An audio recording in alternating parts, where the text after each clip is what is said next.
안녕하세요. 반갑습니다.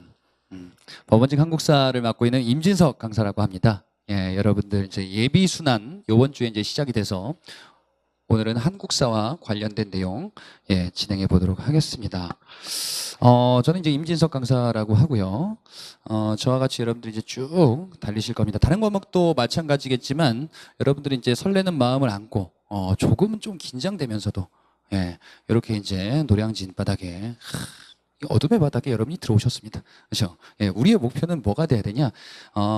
여기서 여러분 눌러서 하시면 안 됩니다. 여기서 눌러서 하는 사람들이 가끔 있어요. 보면은 노량진 토착민들으로 추정되는 사람들이 간혹 이제 그 어둠의 기운을 뿜으면서 다니시는 분들이 간혹 있는데, 우린 그러면 안 되겠다.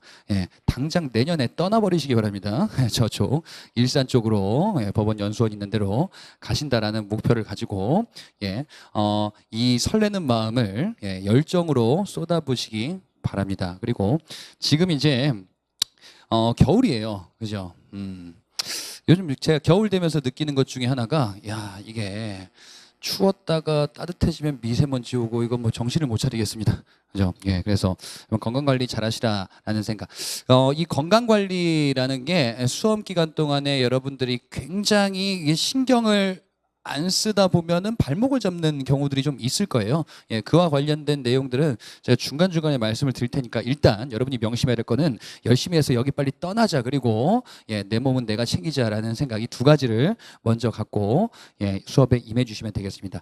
일단 첫 번째 우리 시간이니까 간단히 OT 한번 진행하고 시작을 하겠습니다.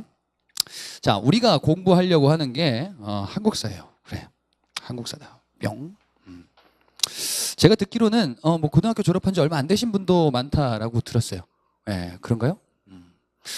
그래, 이 한국사라는 과목은 우리가 이제 어떻게 접근을 해야 되냐는 거지. 여러분들 중에서 한국사를 처음 공부한 사람은 없을 거예요, 아마. 그렇죠. 대한민국 국민이고 내가 국적이 외국이 아니다라고 하면은 당연히 초등학교 때부터 뭔가를 보긴 했었어요.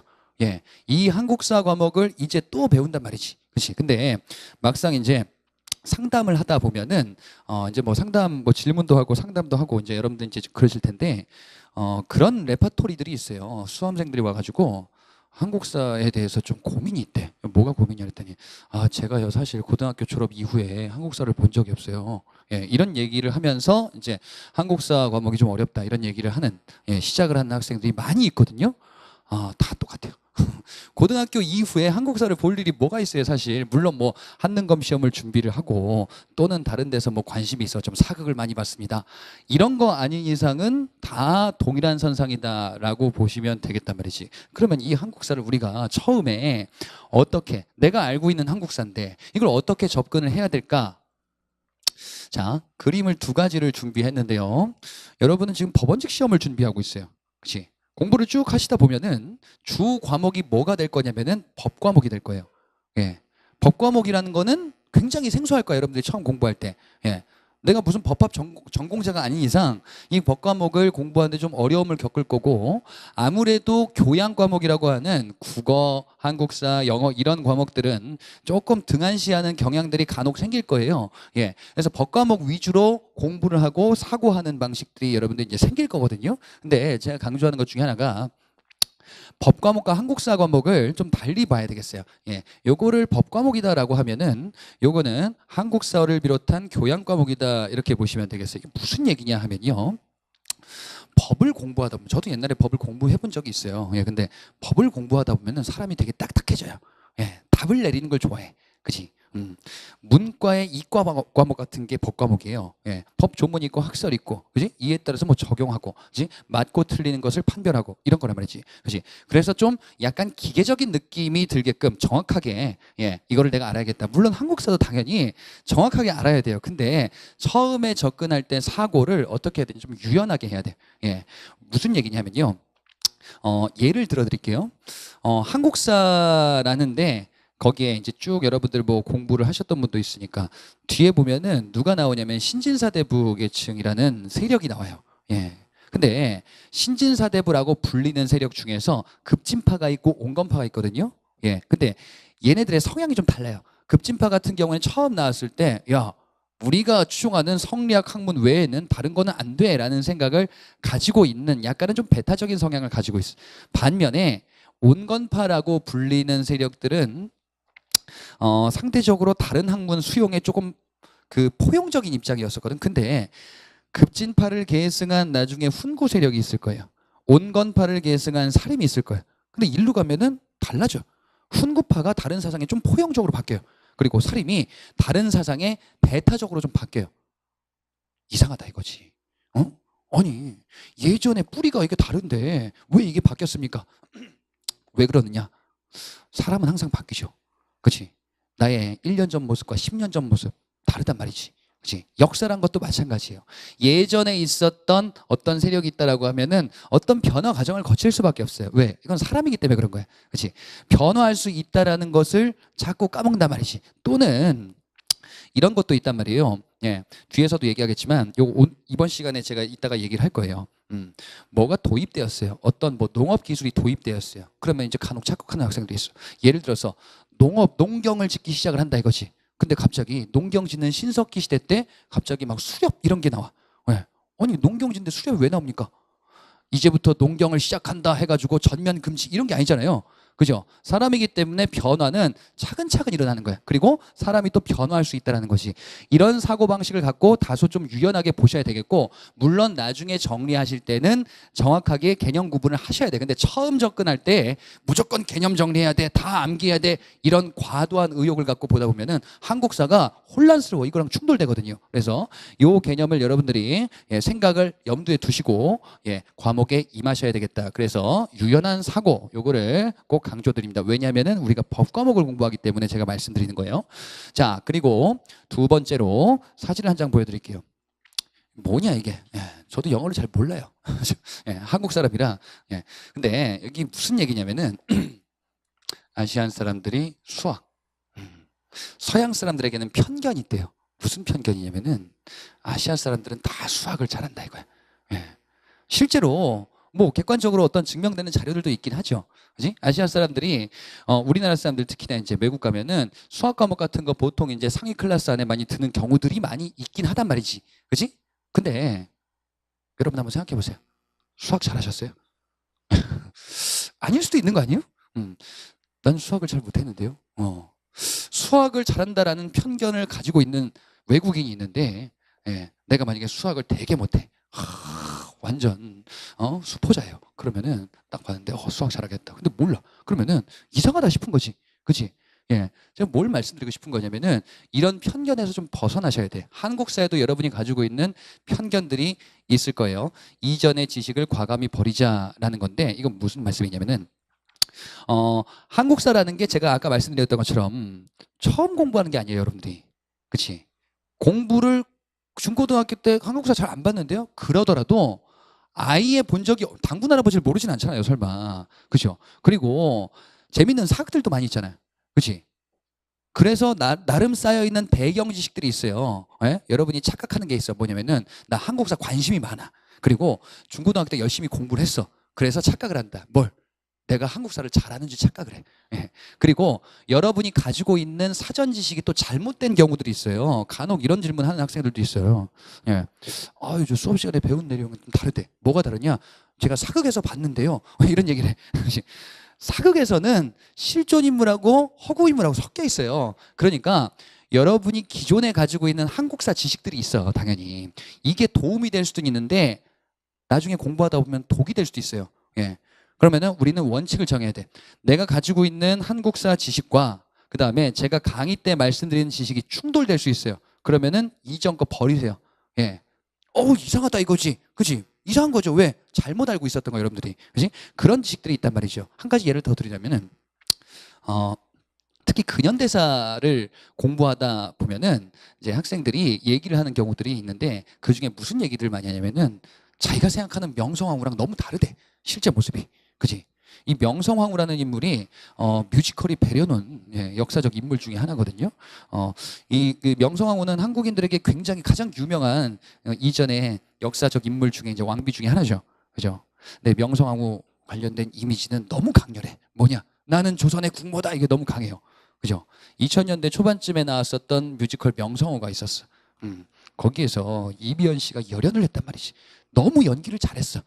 그리고 너무 비장하게 했어. 그러는 바람에 한국인들에게 명성황후는 비운의 왕비다. 야, 우리 국권을 지키기 위해서 죽음을 무릅쓰고 노력을 했는데 결국 비운의 죽음을 맞았구나. 이렇게 인식이 박혀 있는데 막상 공부하다 보면은 좀 이상한 사람 같아. 그치? 그러니까 뭔가 좀 혼란을 겪는 거예요, 여러분들이. 그럴 수밖에 없는 거지. 왜? 배경 지식이 있기 때문에 그런 거예요. 그럴 때는 버리셔야 되겠다. 아시겠죠? 예. 이걸 가지고서 혼란을 느끼시는 경우들이 분명히 있을 것이다라는 것을 아시고 원칙을 가져가시기 바랍니다. 자, 사진을 하나 보여드릴게요. 제가 이게 다 뭐냐면은 지금 이 그 흑형들이 다 미국 NBA 프로농구 선수들이거든요. 제가 학교 다닐 때 특히 이제 중학교 때 뭐에 미쳤었냐면은 농구에 미쳤었어요. 예, 농구에 미쳐가지고 밥 먹고 농구하고 쉬는 시간에 애들이랑 농구하고 주말 됐어요. 그러면은 아침에 새벽같이 나와가지고 애들이랑 농구하다가 길바닥에서 막 게토레이 먹고 그다음에 이제 막 떡볶이 먹으러 갔다가 또 저녁까지 하다가 이제 그래가지고 부모님이 막 그랬었어요. 너는 도대체 뭐 하려고 그러냐? 무슨 농구 선수 하려고 그러냐? 농구를 그렇게 또 잘한 것도 아니었거든 사실. 근데 너무 재밌었어요. 근데 제가 그때 이제 빠졌었던 게 이런 거였거든요. 야, 한국 농구 보다가 미국 프로농구 보니까 세상에 애들이 덩크를 밥 먹듯이 해. 이야, 대단하다. 역시 흑형들의 탄력은 대단하구나 하면서 이제 미친 듯이 빠졌었어요. 근데 누가 누군지 하나도 모르겠는 거예요. 다 까만색이에요. 제 눈에 봤을 때는 어떤 느낌이었냐면은 이런 느낌이었거든요. 다 똑같은 애들이구나. 누가 누군지 몰라요. 우리는 구분을 못하죠. 그치? 외국인들도 한국인들 보면 그렇대. 다 똑같이 생긴 것 같대. 모르겠다 이거예요. 근데 막 농구를 막 좋아하고 하다 보니까 뭔가 슬슬 보이더라고. 야, 이 조단이 여기 있구나. 이게 딱 보이더라고요. 그래. 이제 나중에는 진짜 뭐 관심이 있고 막 이러다 보니까 야, 이 사람 평균 득점이 얼마고 뭐 성공률이 얼마고 지난번 게임에 몇 점 득점을 했고 이런 덕질을 하고 있더라고 내가. 그렇지? 나중에는 그죠? 선수의 막 번호판까지도 나도 모르게 이제 외우게 되더라고요. 그죠? 그래서 모든 과목이란 게 이렇습니다. 지금 여러분들이 받으신 교재가 요게 이제 500페이지가 안 돼요. 그죠? 작년에 출간된 교재인데 법원칙 전용 교재입니다. 이거는 사실상. 네, 500페이지가 안 돼서 처음에는 그래 좀 얇다 생각을 하는데 공부하고 학습하는 학생들이 하는 얘기가 뭐냐면은 이거 생각보다 내용이 많다 이거야. 그지? 필요한 것들 여기 다 있거든요. 그래서 공부하다 보면은 처음에는 별로 안 된다, 다행이다라고 하면서 공부하다 보면은 뭐가 많네? 이런 걸 조금씩 느낄 거예요. 야, 왜 은지다유구나. 아는 만큼 보이는 거예요. 아는 만큼 보인다라는 게 아는 만큼 내용이 줄어들어요. 이건 여러분들이 상담하면서 한 번씩 들어보셨을 거예요. 회독이라는 개념이 있어요. 회독은 처음부터 끝까지 쭉 전 내용을 다 보는 거야. 당연히 처음 볼 때는 되게 오래 걸려요.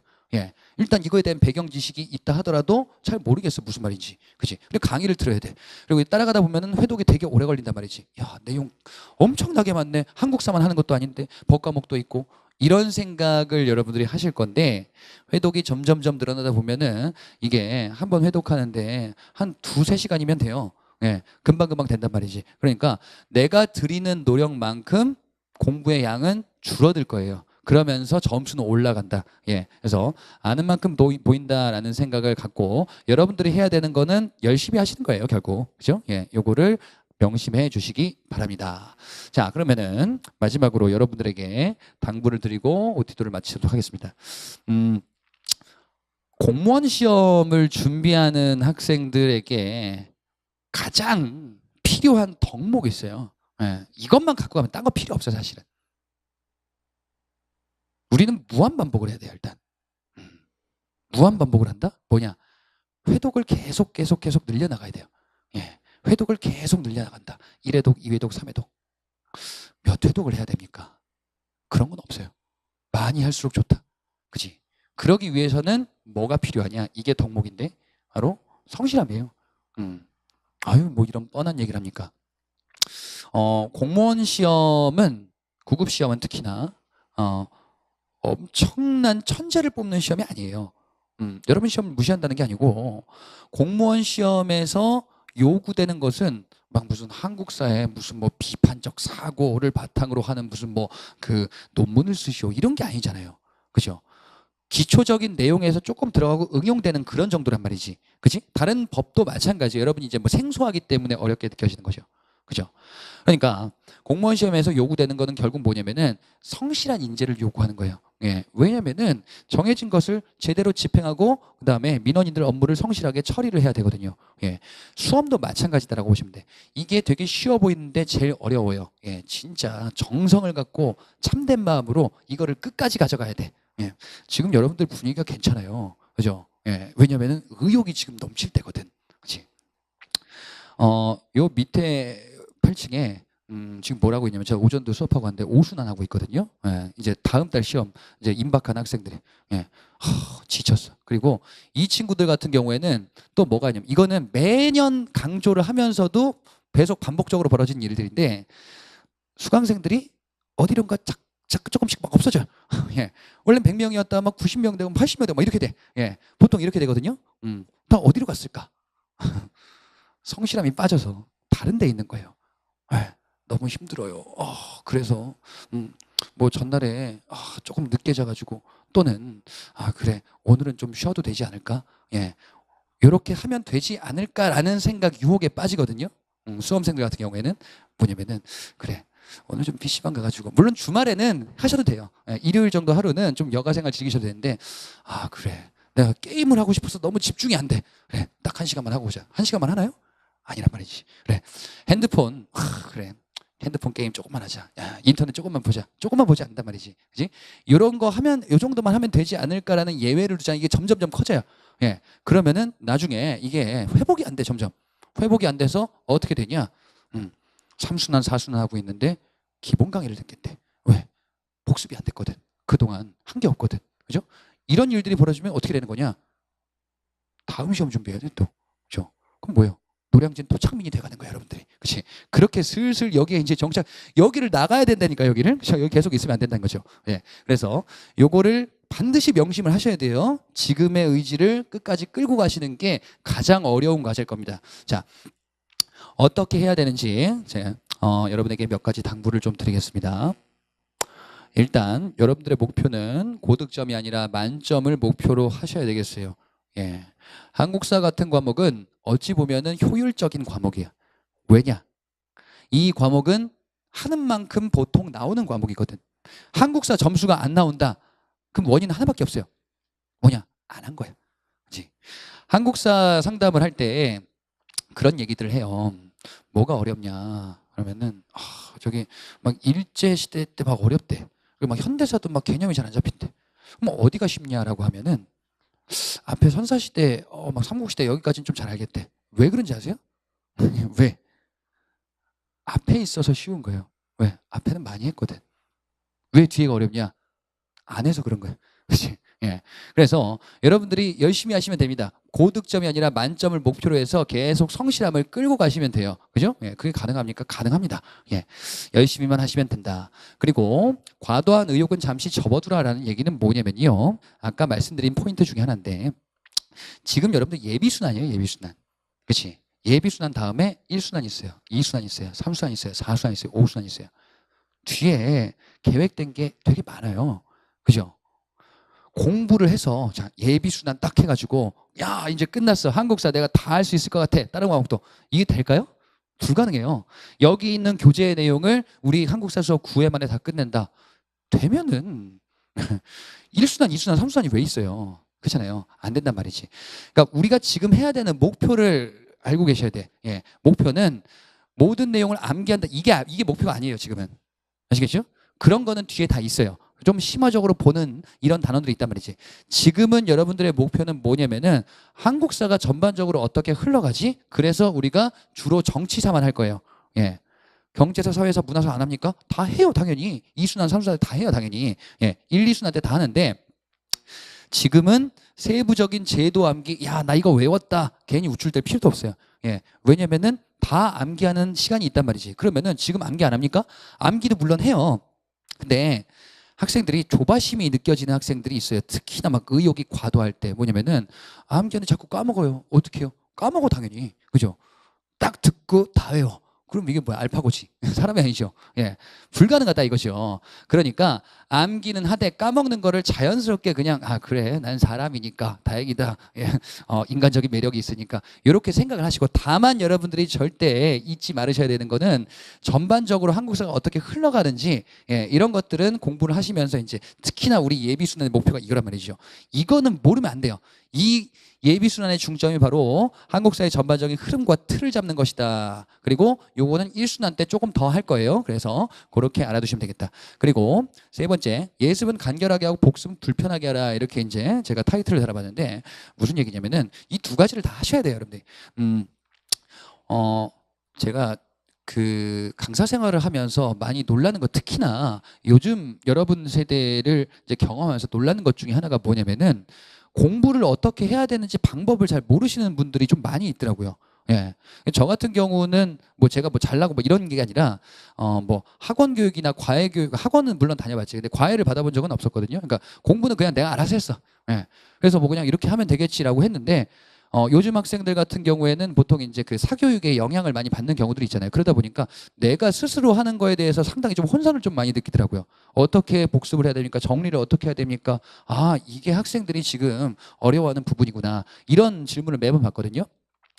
두 가지 다 하셔야 돼요. 이 예습은 어떻게 하냐? 예습은 여러분 진도표 있죠? 진도표와 목차가 있어요. 이걸 비교해 보면은 오늘 어디쯤까지 물론 조금씩 다를 거예요. 어디쯤까지 하겠구나라는 예, 견적이 나올 겁니다. 거기까지 쭉 읽어 오시면 돼요. 예. 하지 말란 얘기가 아니에요. 간결하게 한다는 게 해야 돼요. 다만 예. 예습에 엄청난 공을 들일 필요까지는 없습니다. 다만 반드시 하기만 하자 이거야. 예, 예습 한번 읽어오고 아 오늘 이런 내용들 하겠구나. 내가 왠지 이거 모를 것 같다. 이런 것들을 파악만 하시면 돼요. 근데 복습은 불편하게 하라 이건 무슨 얘기냐면은 공부를 하는데 여러분들 보면은 책 또는 어떤 뭐 시중 교재 이거 딱 펴놓고서 팔짱 딱 끼고 뒤로 딱 앉아가지고 이렇게 하는 학생들이 있어요. 이렇게 하면 안 돼요, 복습을. 예. 이거는 뭐 하는 거냐면은 그냥 책 읽는 독서예요. 예. 복습은 어떻게 하는 거냐? 내가 직접 해봐야 돼. 뭘 하냐? 왜 옛날 사람들이 여러분 그런 장면 그 봤을 거예요. 응? 무릎을 딱 꿇고 훈장님이 딱 앉아 있고, 그죠? 하늘 천 따지를 가락을 붙여서 하죠. 그지? 예. 그리고 몸을 가만히 있나요? 몸을 흔들흔들하면서 하늘 천 따지 이렇게 하면서 이게 뭐 하는 건지 아세요? 외우는 거예요 이게. 그치? 근데 뭐 하고 있어요? 말을 하고 있죠. 이게 원래 우리 교육법이거든. 말을 하면서 뭐야? 움직이고 있지. 이걸 왜 하겠어요? 이렇게 해야 잘 들어오니까 그런 거예요. 제일 안 좋은 공부 방법이 눈으로만 보는 거예요. 그럼 잘 안 들어와. 자, 쉽게 말씀해 드릴게요. 내가 어떤 영화를 봤어요, 여러분들이. 영화를 봤는데 친구가 물어봐. 야, 그 영화 재밌어? 줄거리가 어떻게 돼? 그러면 내가 줄거리를 막 얘기를 해주죠. 줄거리를 얘기해 주다가 정리가 되지 않아요? 그죠? 내가 말을 하면은 정리가 되고 뭔가 좀 강렬하게 인상에 박혀. 여러분 중에서 혹시라도 뭐 과외나 이런 가르치는 경험 같은 걸 해봤다라고 하면은 가르치고 말하면서 정리해 주면서 내가 정리가 돼요. 그렇지? 이게 공부하는 방법이에요. 예. 가장 좋은 거는 말을 하는 방법이에요. 그렇지? 근데 이게 쉽지가 않을 거예요. 공간이나 아니면은 현실적인 제약이 있잖아요. 그 몇 주 전에 상담했었던 학생이 자기는 그렇게 한대. 야, 이거 괜찮다. 학생들한테 예비순 학생들 소개해줘야겠다라고 해서 이제 제가 들었었던 방법인데 한국사, 다른 과목도 마찬가지인데 잘 안 외워지는 부분들이 있어요, 분명히. 이거 어떻게 하냐 했을 때 자기는 자기가 대본을 만들었대. 대본을 만들어가지고 이거를 대본 만든 거를 읽어서 녹음을 했대요. 그 녹음한 거를 짬나는 시간마다 계속 듣고 있는 거야. 자기가 녹음한 거를. 그랬더니 이게 그냥 다 들어오더래. 그치? 제가 여러분들에게 정리를 해드리는 거는 제가 정리한 거를 말씀드리는 거예요. 그죠? 예. 이걸로 다 끝나는 게 아니지. 여러분 걸로 만들어야 돼. 그럼 여러분 걸로 어떻게 만드냐? 말을 하는 방법도 있는데 그 차선책이 뭐냐면은 손으로 쓰는 거예요. 손으로 쓰는 거. 그죠? 예. 여러분만의 필기 노트를 한번 만들어 보자. 필기 노트는 어떻게 만듭니까? 내가 정리를 그냥 막 해보는 거예요. 그죠? 잘 모르겠다 그러면 제가 정리해드린 판서가 있을 겁니다. 요거를 따라 적으셔도 됩니다. 그러면서 이제 이런 얘기 했었지. 이걸 내가 모르네? 예. 여러분 거니까 마음대로 써도 상관이 없는 거지. 그지? 예. 이런 방식으로 되도록 쓰거나 또는 말로 하면서 이게 불편하잖아요. 그죠? 이러면서 내 걸로 만드셔야 된다. 수업 그냥 한번 쓱 듣는다고 공부가 끝나는 게 아니고 여러분께 된 게 아니에요. 전혀 아니에요. 예, 이렇게 한단 말이지. 그리고 복습의 원칙을 지켜주세요. 복습은 언제 해야 되냐면은 수업 끝난 다음 바로 직후해야 돼요. 예, 오늘 딱 수업을 들었어요. 그치? 주말에 몰아서 복습해야지. 왜? 오늘은 친구가 노량진 왔다고 술 산다고 온다 그랬어. 예를 들어서. 그지? 뭐 그러신 분 있을지도 모르겠어. 그죠? 그래갖고 그래 한국사 오늘 수업 듣고 잘 들었냐 해가지고 뭐 술 먹고 하다가 이제 뭐 딱 했어요. 자, 주말이 돼서 복습하려고 그래. 기억이 안 나. 그런 경험들을 많이 해보셨을 거예요. 우리 뇌가 굉장히 발달한 이런 지식 체계를 흡수할 수 있는 능력이 있는데 이게 또 망각이 엄청나요. 처음에 딱 들었을 때는 거의 90%를 다 기억하거든요. 근데 하루 이틀만 딱 지나잖아요. 그러면 이게 과학적으로 증명이 됐는데 거의 60%가 날아가요. 예. 그러니까 우리는 수업을 딱 들은 직후에는 다 알아. 집중만 했다면은. 그거 날아가기 전에 일단 다 가둬놔야 돼. 예. 그러려면 어떻게 되냐? 복습 시간의 텀을 최대한 짧게 잡아야 돼. 그러니까 오늘 다 끝내야 돼. 오늘 하는 거는. 아시겠죠? 예. 괜히 막 주말에 한다고 여러분 막 그러다가 점점 밀릴 거야. 왜? 기억이 안 나니까 복습 시간이 점점 오래 걸리거든요. 그러면은 진도를 못 따라가요. 그럼 뭐야? 이번 순환은 아닌 것 같아. 예. 1순환부터 다시 해야지. 뭐 이렇게 되면서 그래 1순환 때도 똑같은 반복할 수 있단 말이지. 이런 것들을 명심하셔야 됩니다. 마지막으로 질문하시기 바랍니다. 예. 질문은 사실은 복습의 연장이다라고도 볼 수 있거든요. 자, 질문을 하는 과정에서 두 가지를 얻을 수 있어요. 우리는 일단 여러분들이 강의 때 또는 학습하는 과정에서 모르는 내용들 궁금증을 해결할 수 있죠. 그치? 학원에 오는 목적 중에 하나예요. 예, 이런 거 없으면은 뭐 인강 듣지 뭐 굳이 학원에 왜 와요? 그렇잖아요. 학원에 온다라는 것은 일단은 학생들과 있으면서 주변에서 이제 내가 자극을 받고 이 규칙적인 생활을 어떻게든 이어가겠다라는 거예요. 그리고 강사들이 있잖아요. 선생님도 있잖아요. 예. 이 선생님들한테 직접 지금 7층에 교수 연구실이 있습니다. 예. 이때 질문하시면 됩니다. 질문 시간은 7시부터 10시. 예, 그때쯤에 제가 계속 있을 겁니다. 질문해 주시면 됩니다. 이러면서 내 궁금증을 해결할 수 있어요. 근데 또 하나가 뭐냐면은 질문을 하는 과정에서 여러분의 생각이 정리가 돼요. 자, 질문을 하려고 그래. 예를 들어 가지고 뭔가 모르는 게 생겼어. 자, 질문 왔습니다. 예. 질문해. 무슨 질문하세요 했더니 모르겠대. 뭘 모르겠냐 했더니 그냥 다요. 이거는 초딩들 질문이죠. 예. 삼국시대가 이해가 안 가요. 어떤 부분이 이해가 안 가세요? 그냥 다요. 이러면 곤란하죠. 그렇지? 내가 뭘 모르는지를 알아야 질문할 수 있잖아요. 뭘 모르는지를 질문을 하기 전에 정리를 그래 내가 이걸 모르는구나. 이러면서 이제 한번 생각을 정리하는 거예요. 그러면서 여러분 걸로 만들어서 궁금증이 해결되는 경우도 있어요. 그리고 이런 걸 모르는구나. 내 모르는 포인트를 발견할 수 있다는 거지. 내가 이런 부분에 문제가 나오면은 틀릴 수 있겠구나. 지금 해결해야겠다. 그래서 질문을 활용하시고 오프라인에서는 여기 7층에서 보시면 되겠고 아니면은 여러분 이거 들어보셨죠? 예, 그죠? 다음 카페에 여기에 다 있으니까 거기에다 남겨주시면은 또 뭐 쪽지를 남겨도 됩니다. 예, 이런 질문. 그래서 뭐 한국사와 관련된 어떤 질문도 상관이 없습니다. 예, 뭐 수험생활에 관련된 것도 질문해 주셔도 되겠어요. 예, 이렇게 봐주시면 되겠다. 이렇게 우리가 OT를 한번 맞춰보고 이제 수업을 진행해 보도록 하겠습니다. 자, 우리 교재는 일단 여러분들 교재를 보면은 제일 먼저 머릿말은 보셔도 되고 안 보셔도 되고요. 네. 목차를 보셔야 돼요. 특히 수험서는 목차가 어떻게 구성되어 있느냐. 전반적인 단원 구성이 어떻게 되어 있는지를 알아야 내가 어디쯤에 뭘 배우는지를 알 수가 있다는 거지. 그지? 예. 쭉 보니까 한국사 개관, 선사시대, 고대시대, 뒤로 넘어갔던 중세시대, 근세시대, 뒤로 넘어 근대 태동기, 근대시대, 일제강점기, 현대사. 혹시 이런 거 들어보셨나요?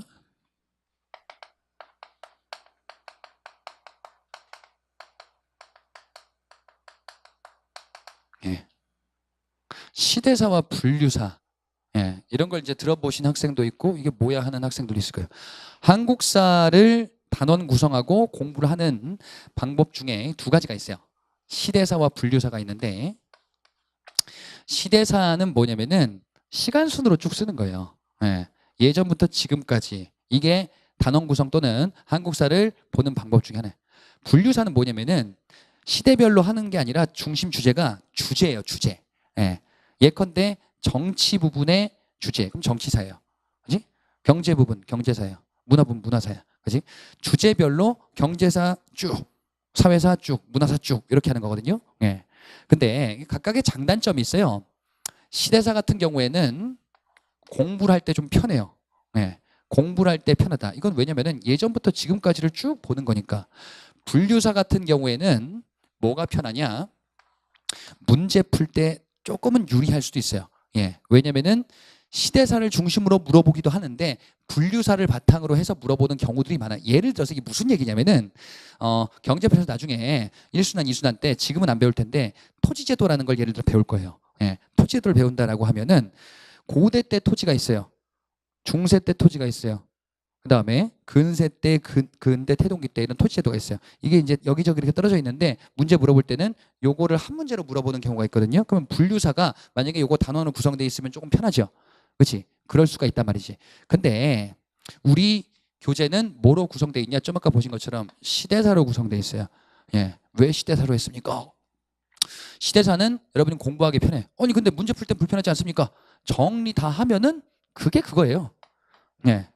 분류사는 언제 우리가 많이 건드릴 거냐면은 문제풀이 할 때 분류사 얘기를 많이 할 거예요. 그래서 어떤 제도 나왔다, 어떤 주제 나왔다 하면은 문제풀이 할 때 제가 이런 거를 쭉 정리를 해드릴 거거든요. 그러니까 혹시라도 여러분들이 이런 얘기를 어디서 들어가지고 시대사가 유리하냐, 분류사 이런 고민을 할 필요가 없어요. 이거는. 그렇지? 이 고민은 누가 하는 거냐? 강사가 하는 거야, 강사가. 학생들 중에서 요즘 학생들 오지라퍼들이 많아. 예. 그래서 강사가 해야 되는 고민을 학생들이 하는 경우가 있어요.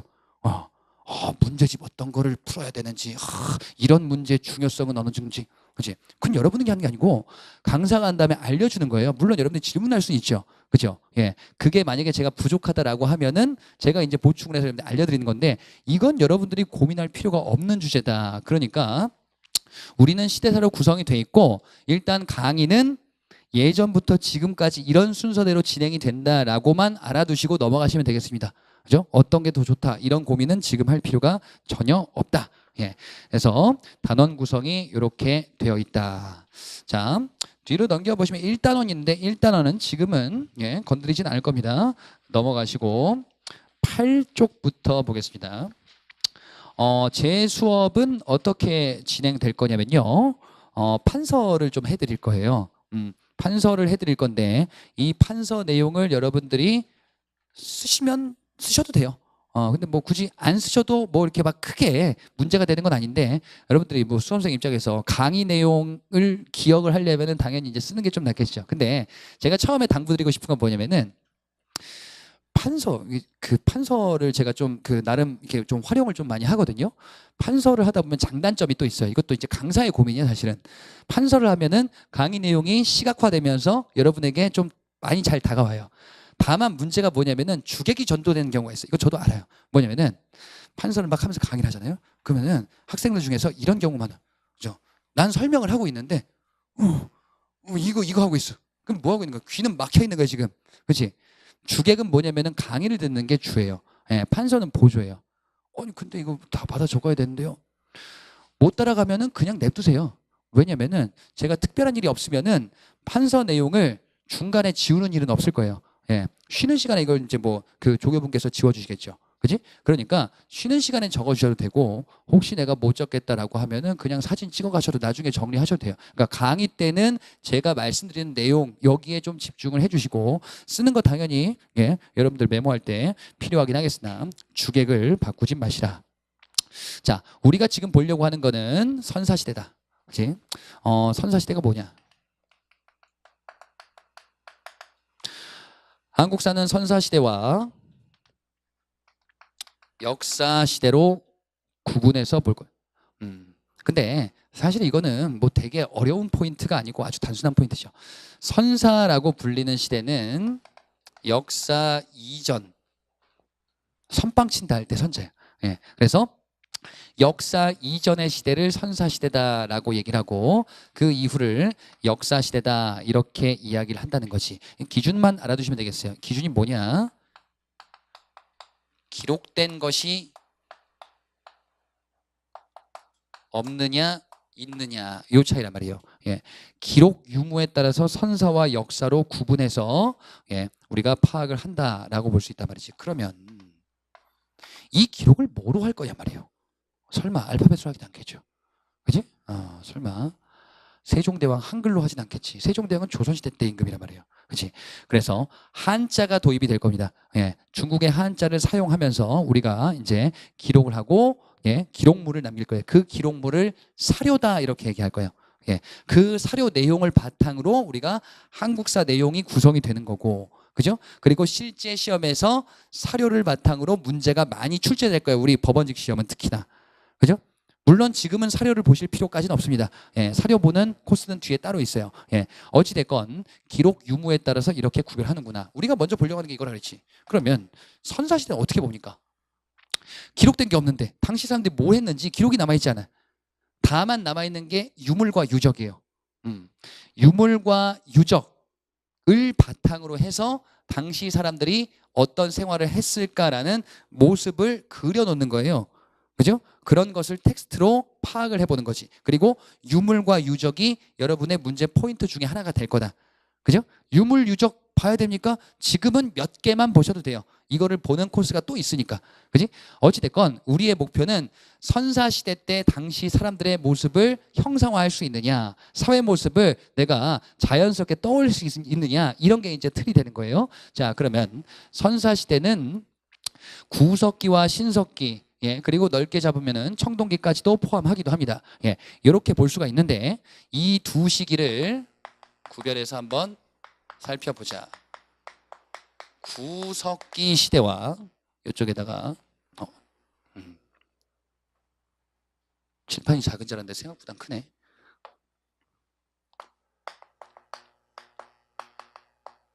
구석기 시대와 신석기 시대를 구별해서 한번 살펴보겠습니다.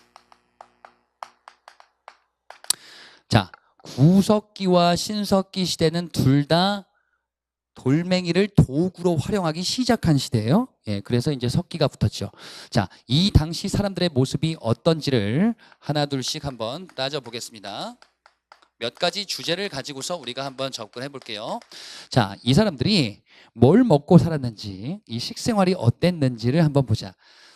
구석기 사람들의 배고픔을 해결하기 위해서 이들이 썼었던 방법은 다름 아닌 수렵, 어로, 채집 행위들이에요. 이거는 공통적인 특성이 있어요. 뭘까요? 수렵은 사냥이에요, 사냥. 그지? 어로는 고기잡이에요. 채집은 자연에 있는 것들, 열매 같은 거 따먹는 거예요. 예. 그러면은 요 세 가지 방식의 특징은 뭐냐면은 자연에 있는 것을 그대로 가져온다라는 거예요. 예. 내가 어떤 노력을 길들이는데 그 노력이 자연에 있는 것을 그냥 가져와서 배고픔 해결하는 거지 그것을 만들어내는 게 아니라는 거지. 그래. 이거는 일종의 채집 경제 활동이구나 이렇게 볼 수 있어요. 내가 생산해내는 게 아니란 말이지. 반면에 신석기 시대 때에는 이게 달라지는 거예요. 어떻게 달라지냐? 사람들이 이제 먹을 것을 만들어내기 시작하는 거지. 그치? 길러내는 것이요. 그죠? 그러면은 이전과 다르게 뭐로 바뀌는 거냐? 생산 경제로 바뀌는 거예요. 자, 경제라는 거는 돈 문제예요, 결국. 그지? 돈 문제는 결국 뭐냐? 나의 생계를 해결하는 것이. 그래, 배고픔을 어떻게 해결하냐? 내가 직접 생산한다라는 것이요. 그래, 그럼 농작물을 생산한다. 그럼 뭐냐 이게? 농경이에요. 그래, 그럼 농경이라는 게 신석기 때 시작이 됐네. 그렇지? 그 농경의 시작이 바로 생산경제의 시작이다라고 볼 수 있어요. 자, 가축도 옛날에는 사냥하다가 이제 뭘 시작하는 거냐? 길러내자 이거예요. 목축이에요. 이런 것을 시작을 한단 말이지. 근데 말이지, 농경을 시작하긴 하는데 대표적인 농작물이 쌀이죠. 벼죠. 우리가 밥 먹으니까. 신석기 때는 벼농사를 짓지는 않았습니다. 뭐 정확히 얘기하면은 벼농사를 짓지 않았다라기보다는 벼농사를 못 진 거예요. 여러분들이 뭘 이제 슬슬 아셔야 되냐? 우리가 먹는 쌀, 이 벼의 특성이 뭔지를 이해를 해야지 자연스럽게 암기가 되는 부분들이 있어요. 자, 우리가 벼를 먹어, 쌀을 먹어. 이 벼라는 작물의 특성은 우리나라에서 기르기 딱 알맞은 작물은 아니에요. 무슨 특성을 가지고 있냐? 얘는 더운 데를 좋아해. 예. 온대기후와 열대기후 사이쯤에, 이걸 이제 아열대기후라고 하는데 아열대성 작물이에요, 얘는. 그리고 물 먹는 하마야. 그래서 굉장히 많은 강수량을 필요로 하는 작물이에요. 그럼 결국 이건 뭐냐면은 덥고 습한데 작물을 재배하기에 유리한 작물이다라는 거거든요. 그래서 실제로 저쪽 동남아시아 막 이런 데 가잖아요. 그러면은 벼를 1년에 2번씩 수확을 해요. 농사가 잘 되니까. 그런 데는 열대 기후니까. 그죠? 근데 우리는 딱 안 맞죠. 맞는 때는 딱 하나밖에 없지. 여름밖에 없죠, 여름. 그지? 여름 오질나게 덥잖아. 비도 많이 오고. 그죠? 근데 나머지 봄과 가을이 문제지. 그러다 보니까 벼농사를 재배하기에는 다소 불리할 수 있는 기후 조건을 가지고 있기 때문에 처음 농경이 도입됐을 때 고난이도 농법을 도입해서 시행하기가 좀 어렵다 이거죠. 예, 그래서 벼농사는 어려울 것이다. 그러면 뭐 합니까? 벼가 아닌 다른 작물들, 밭작물들을 재배하는 거예요. 예, 조피, 수수와 같은 밭작물들을 주로 재배하면서 시작을 할 것이다. 이게 나중에 이제 여러분들 문제 포인트 중에 하나가 되겠죠. 신석기 때 이렇게 할 것이다. 그리고요, 이쪽에 보시면은 또 이 사람들 뭘 입고 사는지 우리가 한번 파악해 보자. 사람은 입고 살아야죠. 그렇지? 예. 동물과 같은 두꺼운 가죽과 털을 가지고 있지는 않은 사람. 이런 형태로 사람이 진화됐단 말이지. 그래서 걸쳐야 되겠다. 지금은 어디 갔는지 모르겠는데 이분이 예전에 한국사 어떤 강사분 중에 막 뉴스에서 나와가지고 막 그 화제가 됐었던 사람이 하나 있었거든요. 근데 조금 뭐 사회적인 문제가 되고 있다 뭐 이런 얘기로 나오기도 했었어. 이 사람의 이제 별명 중에 하나가 누드 강사였었거든요. 컨셉이 뭐였었냐면은 시대별로 맞춰서 이제 옷을 입고 나오는 거야. 그래가지고 막 일제 때 나가면 독립군 복장을 하고서 막 강의를 해. 예. 조선시대 막 왕의 용포를 입고 나가지고 이게 되게 신선한 시도였었어. 근데 문제는 뭐냐면 여기가 문제인데. 그래가지고 이름 어떻게 했었냐? 했더니 뭐 나뭇잎 같은 걸로 대충 가려가지고 물론 찾아보지 마세요. 예, 남자분입니다. 예, 그래가지고 이제 막 이게 뭐 이게 좀 너무 오버하는 거 아니냐 막 그랬었어. 그래, 이때는 뭐겠어요? 똑같다 이거지. 뭘? 필요한 옷 같은 것을 자연에서 얻는 거지. 그럼 자연 뭐예요? 동물이잖아. 가죽이잖아요. 또는 아까 누드 강사님 뭔지 그 사람처럼 나뭇잎 같은 걸로 피부를 보호하는 이런 걸 만들었겠지. 그렇지? 뭐 크게 그거 아니에요. 구석기 때 모습이다.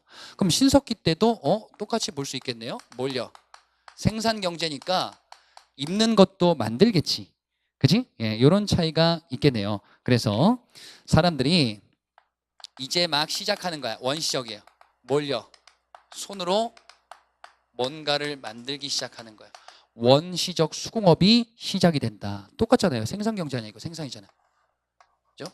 원시적 수공업이다라고 하면은 뭘 만드는 거냐? 옷감을 만드는 거예요. 그죠? 예. 옷감을 만든다. 그래서 옷과 그물을 짜내는 거지. 그지? 옷감으로 활용할 수 있는 것들을 만들어내기 시작을 한다 이거야. 그래서 원시적 수공업이 행해진다. 그러면 일을 하기 위한 도구가 필요하겠죠. 그죠?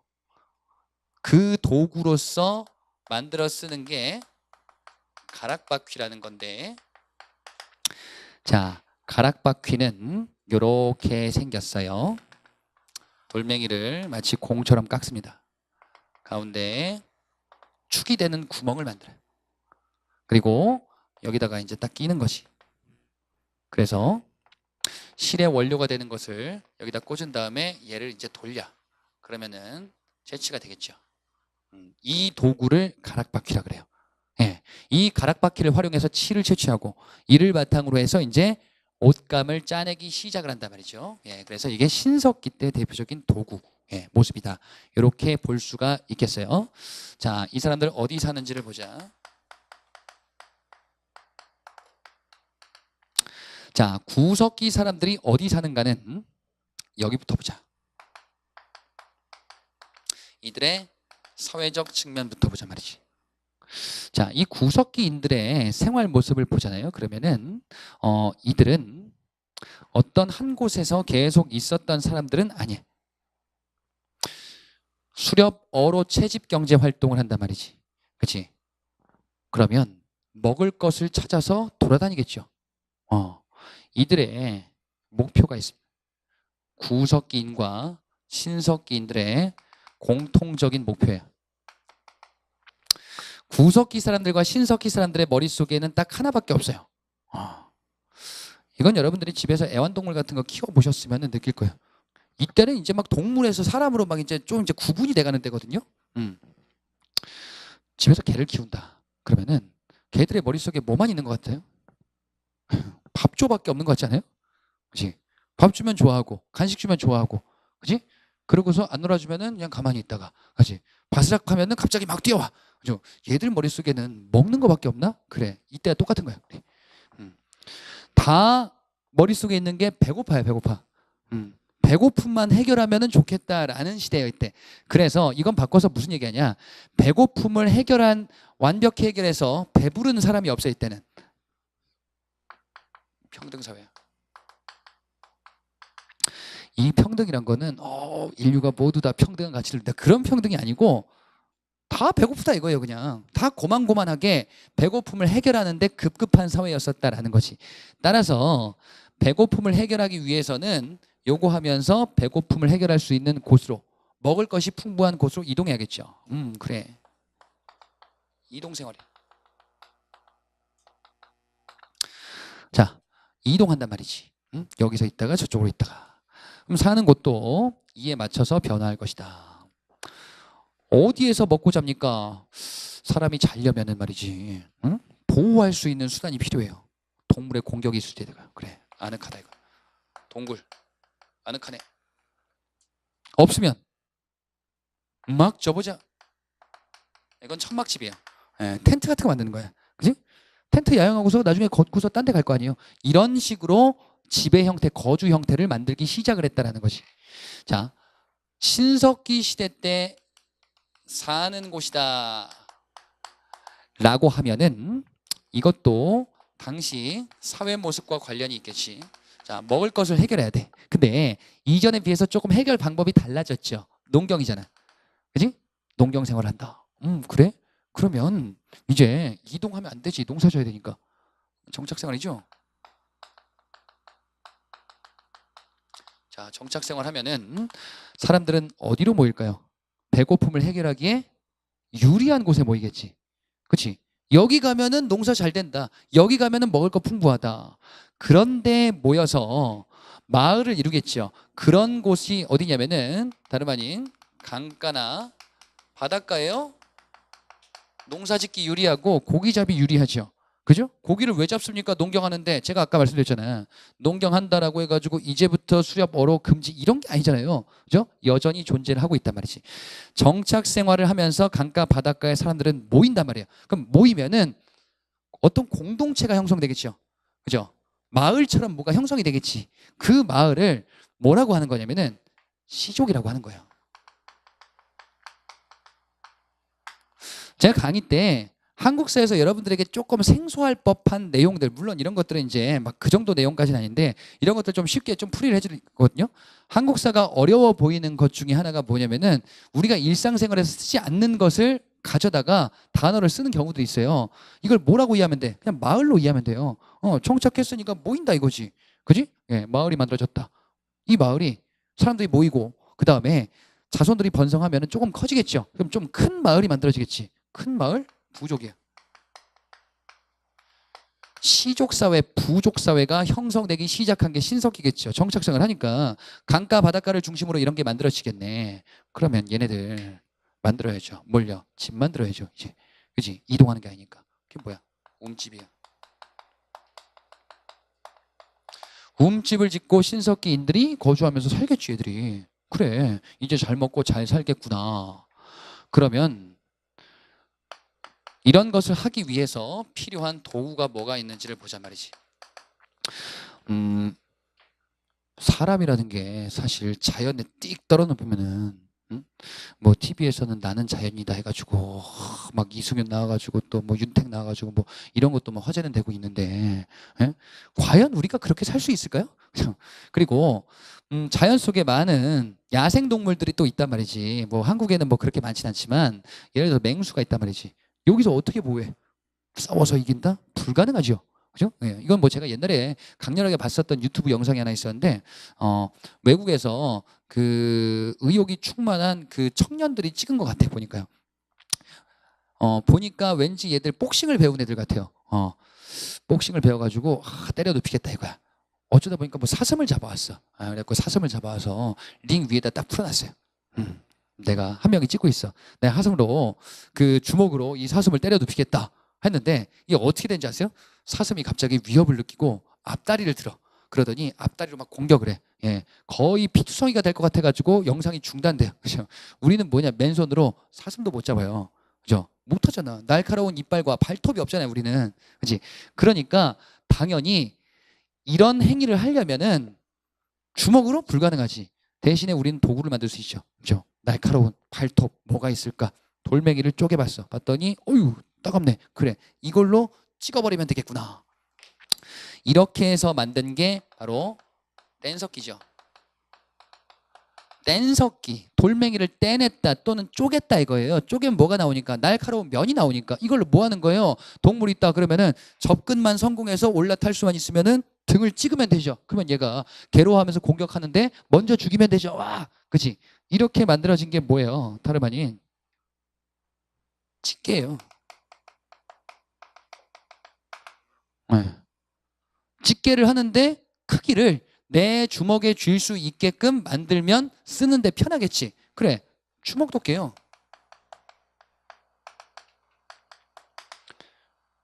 그리고 동물을 잡았어요. 잡은 다음에 끝이에요? 잡은 다음에 예를 들어서 사슴을 잡았어. 그 다음에 야 이제 먹자. 먹으면 돼요? 못 먹죠. 가죽을 벗겨야 되잖아요. 그렇지? 가죽을 벗긴 다음에 뭐 해야 돼? 잘라야 되잖아요. 이런 게 뭐냐? 긁게, 밀게, 자르게 이런 것들이에요. 그지?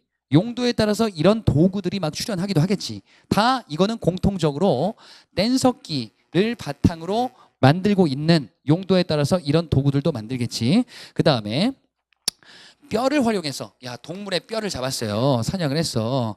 뼈가 딱 부러졌어. 봤더니 뭐야 이거? 이거 날카롭네. 이걸 가지고 또 쓸 수도 있는 거 아니야. 뼈도구예요. 그래. 이런 게 뭘 외울 게 없잖아요 사실. 그치? 신석기는요. 도구. 자, 이때 사람들은 야 가만히 있자 말이지. 농경 하자 이거야. 근데 이것도 또 문제야. 땅을 파야 돼. 손으로 땅을 어떻게 파요? 거의 불가능하지 않아요? 조금이나 파지. 계속 땅을 판다. 손도 다 부러져. 예, 안 되겠다 이거야.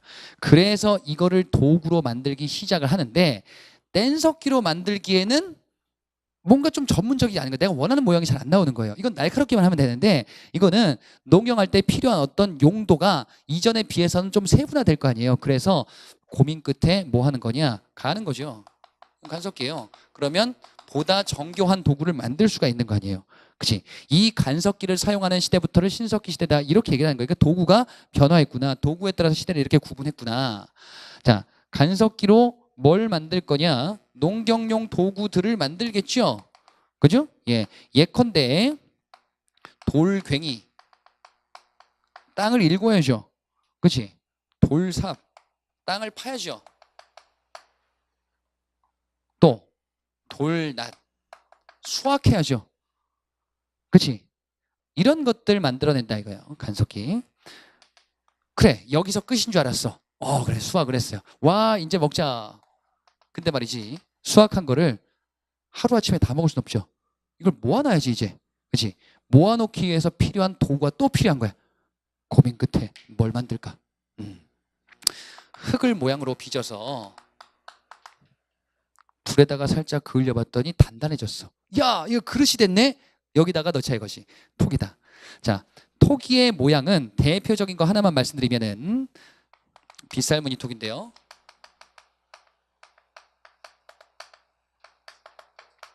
자, 이 빗살 무늬 토기는 이렇게 생겨 먹었어요.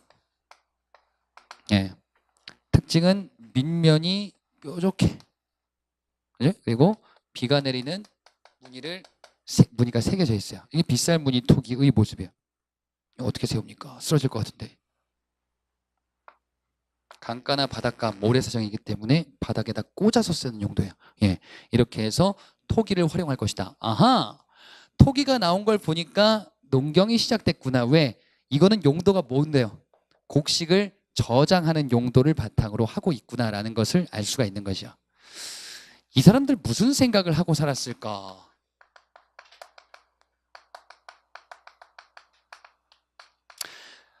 구석기 유적에서 뭐가 발견되냐면요. 지금 그러니까 유적과 유물을 바탕으로 지금 이런 모습을 형성한 거예요.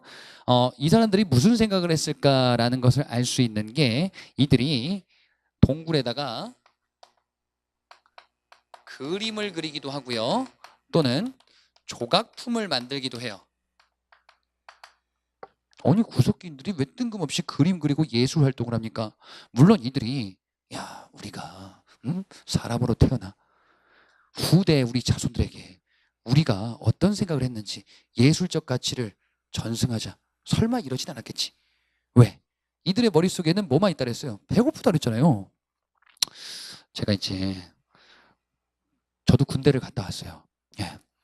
군대에서 이 구석기인들의 생각이 이랬구나라는 것을 너무 처절하게 느꼈어요. 뭐냐면요. 군대 가면은 사람이 되게 원초적으로 바뀌어요. 내가 이런 모습이 있었나? 라고 느꼈던 게 뭐냐면은 내 식습관이 조금 바뀌었어요. 제가 조금 뭘 안 좋아하냐면 특이하게 과자 종류를 안 좋아하거든요. 그러니까 어렸을 때도 제가 여동생이 있는데 어머니가 뭐 과자나 아이스크림 같은 거 사오시면은 저 하나도 안 먹었어요. 제 동생이 다 먹었어. 저는 그게 싫었어요. 이거 왜 먹지? 좀 밥을 좋아했어. 밥돌이였는데 예. 또는 뭐 되게 막 기름진 거, 그러니까 그 식생활은 좀 되게 좋은 편이에요. 바람직한 편이에요. 예. 그래서 막 기름진 거 이런 거 별로 안 좋아해요. 근데 군대를 갔어. 조금 바뀌었어요. 군대 갔는데 막 미치겠는 거야. 뭔가 욕구불만이야. 왜 그럴까 보니까 내가 당이 좀 부족한 것 같아. 예. 그걸 처음 느꼈었던 게 뭐냐면요. 군대 가면 이제 저는 이제 행정병으로 근무했었는데 취사 지원 나갈 때가 있어요. 취사병 이제 일을 도와주고 뭐 이제 일손이 부족하다고 할 때가 있는데 일을 다 하고 이제 막 청소하고 그때 짬밥이 없을 때였어요. 잠깐 쉬래. 쉬고 있는데 저쪽에 뭔가 빛이 슉 나는 거예요. 뭐지? 나도 모르게 끌려갔어. 봤더니 통에 하얀색 설탕통이 있는 거예요. 예. 뭐에 홀린 것처럼 세 숟갈을 퍼먹었어. 예. 너무 맛있는 거야. 아, 내가 설탕을 그렇게 먹고 싶었구나. 또 하나가 뭐였었냐면은 그 전에는 놀랍게도 치킨을 별로 안 좋아했었어요, 제가. 예. 치킨을 별로 안 좋아했었는데 군대 가서 이건 바뀌었어요. 뭐가 바뀌었냐? 보초를 나갔는데 그날따라 너무 그게 그리운 거야. 치킨에 맥주가 막 갑자기 막 너무 땡기는 거야. 먹을 방법이 없잖아요. 그죠? 치킨 중에서도 막 기름이 되게 많은 치킨을 막 뜯고 막 맥주를 시원하게 들이키는 막 이런 이게 너무 막 하고 싶은 거예요. 근데 보초를 나갔어요. 그때도 짬밥이 없었어요. 그래서 이제 하늘을 보면서 총 들고서 멍하니 있다가 나도 모르게 뭘 했냐면은 머릿속에서 기름이 떨어지는 치킨의 튀김옷을 상상하고 있었어요. 그치? 이거야. 이렇게. 이거를 그릴 수도 있는 거 아니에요. 그죠? 배고프니까 배고픔을 해결하는 원초적 욕구를 누구에게 비는 거냐면은 자연에게 비는 거예요. 자연에게 빌면서 이런 표식을 남기는 거지. 자연에게 원하는 것을 빈다라는 것을 뭐라고 하냐면 주술이라 그래요. 주술이라는 게 반영된 문화 흔적인 거야 이게. 그죠? 얘들 배고프니까 배고팠으면 그 배고픔을 해결할 수 있는 어떤 동물을 그리겠죠. 또는 내가 풍요롭게 살고 있는 어떤 모습을 상상해서 남길 수도 있는 거 아니에요. 그죠? 이런 모습이란 말이지. 신석기 때도 마찬가지 아닐까요? 왜? 얘네들도 똑같이 배고파가 주제니까. 그죠? 배고프다 이거예요. 신석기 때 살고 있는 우가우가가 있었어요. 예, 얘가 열심히 농사를 졌어요. 부인과 자식을 먹여 살리고 있었어요. 그래, 나도 어느 정도 그래 배고픔이 조금은 해결되는 것 같아. 더 열심히 하면은 농사를 잘 짓고 이제 배부를 수 있겠지라는 생각으로 열심히 농사를 졌는데 수확을 했는데 망했어요. 예, 그래가지고 자식 하나가 굶어서 죽었어요. 너무 비참한 일을 본 거야. 부인이 굶주려가지고 거의 해골이 됐어. 이거 안 되겠다. 더 열심히 해야겠다. 열심히 농사를 졌어요. 근데 또 망했어. 자식 하나 또 죽었어. 그지? 이러다 보니까 내가 뭘 잘못했을까라는 생각을 하겠죠. 그죠? 곰곰이 생각해 보니까 뭐가 문제가 있었냐. 나는 정말 열심히 했는데 비가 안 왔어. 가뭄이 든 거야. 그럼 농사 망하죠. 그치? 그러면서 하늘을 딱 보니까 해가 똥 떠 있네. 그치? 그러면은 그때 해를 봤을 때 무슨 생각이 들까요? 무섭다라는 생각이 들지 않을까? 네. 저 태양이 나를 보면서 벌을 내렸나? 내가 착하게 안 살았나? 왜 비를 안 내려주시지? 하늘에서 비가 오니까 하늘에 태양이 있잖아요. 그죠? 그러니까 자연의 형상, 특히나 태양을 바라보면서 경외롭다라는 생각이 들 거예요. 저분께서는 나를 바라보면서 태양은 항상 위에 있잖아요. 나를 바라보면서 벌할 수 있는 이런 두려운 존재다라는 생각이 들 수도 있는 거 아니야. 이러한 생각을 뭐라고 하냐면은 애니미즘이라 그래요. 애니미즘은 자연물에 영혼이 있다. 태양에도 영혼이 있어서 나를 바라보면서 벌을 내릴 수도 있다라는 거예요. 애니메이션 할 때 애니예요. 응? 살아있지 않은 건데 마치 살아있는 것처럼 보잖아요. 태양을. 그지? 그러면 이거는 뭐로 발전하겠어요? 태양 숭배 사상으로 발전하겠지. 그치? 아무리 열심히 해도 태양에서 하늘에서 도와주지 않고 비를 안 내려주면 난 죽는 거 아니에요. 실제 자식이 죽었잖아. 무섭다 라는 생각을 하겠지. 나는 배고파 죽겠는데 저 뒷동산에서 뭘 봤냐면은 곰 새끼 하나를 봤어요. 곰이 봤더니 등치가 이래. 물론 걔도 배고플 거야. 근데 사람이 보기에 곰은 등치가 커서 뭔가 조금 자연에서 풍족하게 사는 느낌이 살짝 들어. 나는 발톱도 없고 배도 홀쭉해졌는데 곰 봤더니 막 팔뚝 이만하고 막 이래. 야, 곰을 닮고 싶다 라는 생각을 하겠죠. 그죠? 토테미즘이에요. 특정 동물을 수호신 또는 징표로 여기는 생각이 토테미즘이에요. 예. 우리는 곰을 징표로 한다. 아니, 우리는 호랑이를 징표로 한다. 이런 게 토테미즘이다. 자, 그래서 이제 목표가 생긴 거예요. 자연에게 잘 보여가지고, 그리고 마치 곰처럼 풍족하게 살아야겠다. 살도 찌우고 힘도 세져야겠다라는 목표가 생겼어요. 그러면은 태양이 도와줘야 돼. 비를 내려줘야 돼요. 태양에게 얘기를 하는 거지. 제가 드릴 말씀이 있는데요. 작년에 비가 너무 안 와가지고 너무 힘들었어요. 비 좀 내려주세요. 예, 이렇게 해서 중얼중얼 했는데 갑자기 혹시 내 말을 못 듣지 않으셨을까라는 생각이 드는 거예요. 그래서 좀 크게 얘기하겠지. 저 드릴 말씀이 있는데요. 비 좀 내려주세요. 내년에는 농사 잘 되게 좀 도와주세요. 이렇게 했어. 근데 너무 재미가 없지 않을까 듣기에 라는 생각에 그래 조금 재미나게 해보자. 가락을 붙이는 거야. 그죠? 비를 내려주세요. 요요요 그죠? 예, 세요 요 비를 내려주세요 막 하는 거야. 그렇지? 그러면 좀 잘 듣지 않을까. 근데 안 보일 수 있을 것 같아. 그래서 동작을 추가하기 시작해. 그죠? 비를 내려주세요 하면서 확 덩실덩실. 그죠? 저 보이시죠? 좀 덜 보일 것 같아. 그래서 뭐냐? 옷감 같은 거 취장해가지고 막 흔드는 거야 이제. 그죠? 비 내려주세요. 야 막 하는 거예요. 그죠? 제발 좀 저를 도와주세요 하는 거예요. 이거 뭐 하는 거야 이게? 무당 아니야 무당? 그치? 그래. 이게 샤머니즘이야. 무당이 주술 활동을 하는 게 샤머니즘이에요. 예. 이런 게 뭐가 되는 거냐? 종교가 되는 거예요 이제. 그치? 종교의 시작은 역사적으로는 이렇게 해석을 하는 거예요. 뭐냐? 농경생활 그리고 자연을 보면서 원하는 것을 얘기하면서 신격화시키는 거예요. 그지? 이러면서 원시적인 신앙 및 종교로 발전하게 될 것이다. 이게 구석기와 신석기를 개략적으로 우리가 본 것이다 라고 보시면 되겠습니다. 자, 요 내용을 교재에서 확인을 할 건데요. 시간이 좀 지났으니까 잠깐 쉰 다음에 우리가 요 내용을 교재 확인하고 다음으로 넘어가 보도록 하겠습니다. 자, 잠깐만 쉬겠습니다.